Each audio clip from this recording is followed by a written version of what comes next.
Next question up says, typically how strong should someone's pin press or pin squat be compared to the bench or the core movement?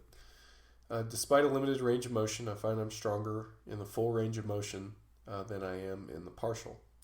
I'm not sure if this is normal. I think it depends on how we're framing this question. So pin squats and most of the pin presses, like chest level pin press that you find in your program,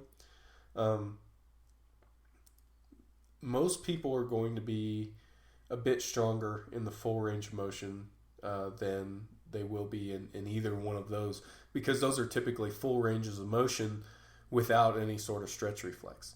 So typically you're stronger in the full range of motion than you are in the pin version. Now, if you're talking, you do mention partials.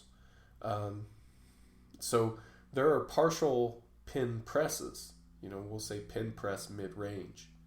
And in that case, excuse me, typically people are a bit stronger in the partial range of motion than they are in the full range.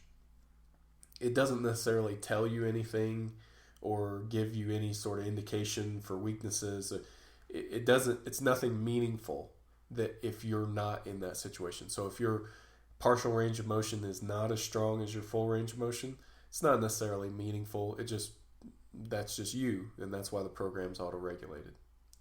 Now, I do find it a little just noteworthy, I should say. I intend the pin squats to be full range motion.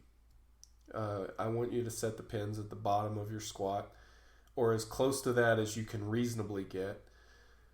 So if if you have big pin spacing on your power rack and it requires you to stop, an inch or two above parallel, that's definitely going to be weaker, because that's right at your weakest range of motion.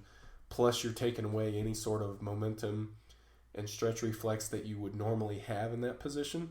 So yeah, that's not a bad thing at all, but just make sure that the pin squats are as close to a full range of motion as you can reasonably get. The intent there is not for it to be a partial.